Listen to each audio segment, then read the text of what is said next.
Então tá, vamos falar então sobre manejo medicamentoso da agitação psicomotora. Emergência muito comum dentro dos hospitais psiquiátricos, tanto paciente internado quanto paciente na própria emergência, na sala de emergência, SAMU também. Então é bem importante essa aula para todo mundo falar a mesma língua. Lembrar na aula anterior, quem não assistiu a aula, por favor, assista. Eu mostrei como é que se faz o manejo verbal do paciente agitado, do paciente tá psicótico, do paciente tá agressivo. Então, lembrar que sempre a gente vai começar pelo manejo verbal. Em algumas situações, sim, a gente vai direto para a medida mais extrema, que é a contenção mecânica, mas em geral a gente tenta iniciar pelo manejo verbal, certo? E lembrar que sempre que a gente está fazendo medicação, contenção mecânica, a gente tem que manter o manejo verbal. O manejo verbal ele sempre vai ocorrer, tá? Não é porque o paciente está mais grave que a gente vai ter que fazer contenção mecânica que a gente não vai ter manejo verbal. Errado, a gente vai sempre seguindo manejo verbal em todas as possibilidades de manejo, inclusive medicamentoso. Então começamos com manejo verbal, depois a gente sempre vai preferir o medicamento via oral, se o paciente conseguir aceitar, se o paciente aceitar, a gente vai tentar sempre antes o manejo medicamentoso por via oral. Caso não ocorra efeito ou caso a gente não consiga acessar o paciente por via oral de forma voluntária, a gente vai para a medicação intramuscular.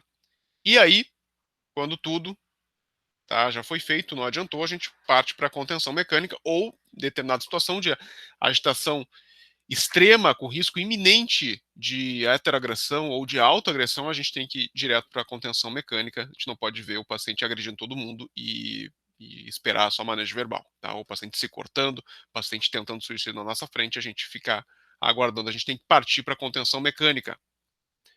Então, eu uso como referência, ao final dessa aula vai ter a referência, é o Brazilian Guideline, tá, de manejo medicamentoso, também tem o Brazilian Guideline de manejo não medicamentoso. Então, existem várias possibilidades medicamentosas que a gente pode utilizar aqui no Brasil, risperidona, certo? Via oral, risperidona com lorazepam, azenapina, sublingual, olanzapina, haloperidol, no caso via oral, risperidona com clonazepam, diazepam, lorazepam. Então, benzodiazepínicos e antipsicóticos que a gente pode utilizar. É interessante ver que nenhum tem efeito de iniciação e efeito imediato, isso é uma coisa importante, assim, não é botar na boca do paciente, o paciente vai cair, tá? O que tem mais efeito rápido é a azenapina sublingual, mas é um fármaco que o custo é um pouco mais elevado, não é todo hospital que tem, tá? Em determinados locais é bem difícil de conseguir. E o diazepam via oral também, em 30 minutos a gente está tendo um efeito, já um início de efeito, tá? O que, que a gente recomenda aqui no Hospital Estrela, onde eu atualmente trabalho, certo? Caso não responda ao manejo verbal, a gente vai preferir o clonazepam, certo? Então, eu preferencialmente gosto do clonazepam como primeira medida. A gente vai usar entre 0,5 a 2 mg. A gente, quando não conhece o paciente não está tão agitado, 0,5 miligramas é o suficiente por via oral, pode ser gotas, pode ser comprimido, pode ser sublingual, vai depender do que tem no hospital, certo? E em casos mais graves, sim, a gente já vai dar uma dose de 2 miligramas, tá? Lembrar que paciente que a gente não conhece, não dá para dar logo 2 miligramas, porque às vezes 2 miligramas ceda muito o paciente. A olanzapina via oral, 10 miligramas, também é uma opção boa, certo? Para fazer o manejo da agitação psicomotora moderada no paciente, quando o paciente ainda aceita a via oral. Em alguns casos, a gente até associa a olanzapina ao clonazepam, isso é possível, de acordo com a avaliação médica. Então, é isso que vocês devem inicialmente oferecer ao paciente, medicações por via oral. Recomendo, então, clonazepam e ou olanzapina. Não deu certo, a gente parte para medicação injetável. Tá? Então, seguindo também o Brazilian Guideline, a gente tem vários medicamentos injetáveis que a gente pode utilizar. Haloperidol com midazolam, aldol com prometazina, o famoso HF, muito brasileiro, né? O estudo que aprovou, não que aprovou, né? A questão que estudou mais, que familiarizou o uso no Brasil é brasileiro, tá? Lorazepam, midazolam, olanzapina, ziprasidona, iperazol, são coisas que a gente não tem no Brasil. Pode usar, mas não tem. Olanzapina não tem mais no Brasil intramuscular. O lorazepam intramuscular não tem no Brasil. Droperidol nós temos, droperidol com midazolam, flunitrazepam, tá? Também não temos no Brasil de forma intramuscular. haloperidol com lorazepam não temos lorazepam, levomepromazina não temos intramuscular e clonazepam também não temos intramuscular. Então, o que a gente recomenda para fazer aqui no Hospital Estrela, tá? Lembrar que o início de ação é mais rápido quando a gente faz intramuscular, o droperidol rapidamente faz efeito no paciente, certo? Interessante, a gente tem umas ampolinhas de droperidol na emergência sempre, pacientes muito graves que a gente precisa sedar rapidamente, o droperidol, ele é interessante, apesar de causar muita arritmia, ó, intervalo QT aumentado, hipotensão, dizziness, tá? E esse piramidalismo, às vezes é complicado no paciente que tem uma cardiopatia prévia, ou que a gente suspeite que possa fazer uma complicação cardiológica mais grave, tá? Mas em 15 minutos, por exemplo, midazolam, ele tem um efeito rápido, quando a gente faz de forma intramuscular, tá? O aldoprometazina, rapidamente, em 30 minutos também, a gente tem um efeito interessante. Então, aqui no Hospital Estrela, o que a gente recomenda? Começa com haloperidol, uma ampola, e prometazina, uma ampola. Tá? A ampola tem 5 miligramas, tá? A ampola de prometazina tem 50 miligramas ao total. Ao total, né?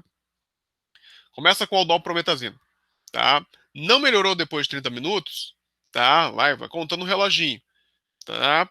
Já aplica outra ampola só de haloperidol, tá? Porque a prometazina é de 1 em 1 hora que a gente aplica, entendeu?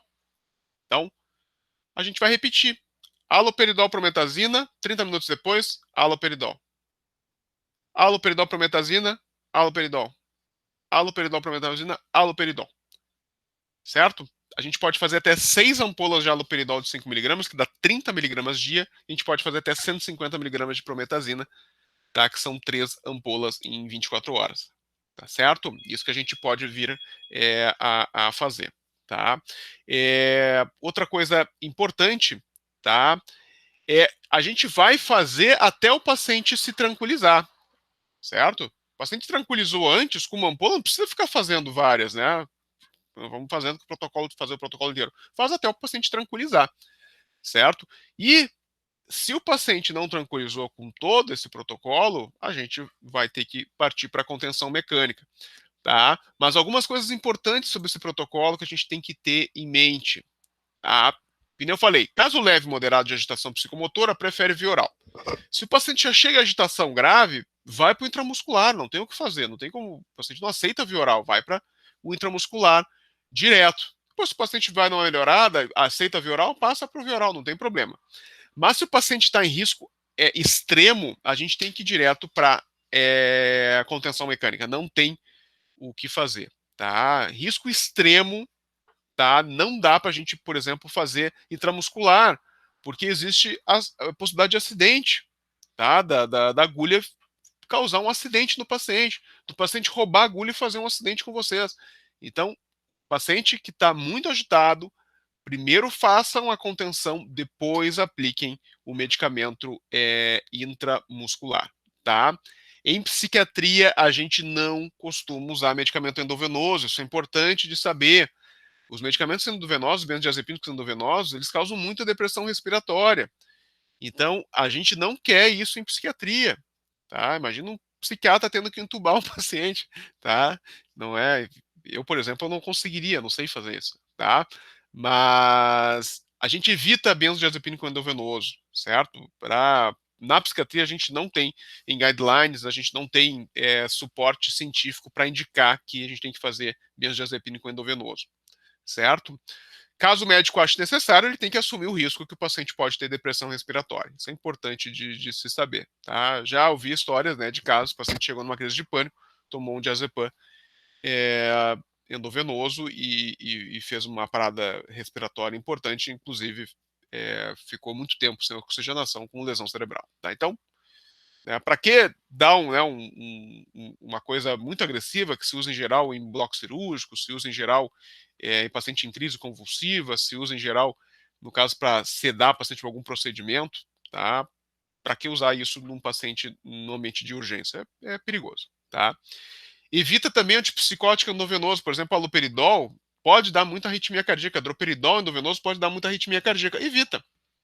Evita. Tem colegas que usam, tá? Tem serviços que usam, mas tem que lembrar que pode dar mais arritmia cardíaca, tá? Então, psiquiatria em geral intramuscular, Tá? E o uso da contenção mecânica como primeira medida deve ser aplicado em caso de risco iminente de autoagressão, ou seja, quando a não utilização imediata dessa medida trouxer riscos graves ao paciente a terceiros. Então, sigam essa regrinha aí, tá? Com os pacientes que chegarem aí na emergência para vocês estarem atentos. E lembrar, né? Paciente começou a gritar, ameaçar, xingar, chame mais gente, tá? Porque lembra que depois, quando vai fazer a contenção, que vai ser a próxima aula, tá? A contenção mecânica tem que ter mais gente. Não, conter paciente, dois enfermeiros contendo o paciente da briga, não dá certo. Tá? Então vai chamando gente. Tem alguns locais que tem um segurança treinado, tá? Tem que ser treinado, não pode ser qualquer segurança, porque pode dar problema grave, né? Não treinar o segurança e botar ele para conter. Lembrar que contenção mecânica é um ato de saúde, tá? Não é um ato punitivo, não é um ato enfim, de segurança geral, tá? Um ato de segurança, de saúde e segurança hospitalar, ou enfim, numa instituição de saúde que o paciente esteja e precise ser contido. Essa é a referência, então, vocês podem baixar, uma referência que está gratuita, e obrigado por estarem assistindo.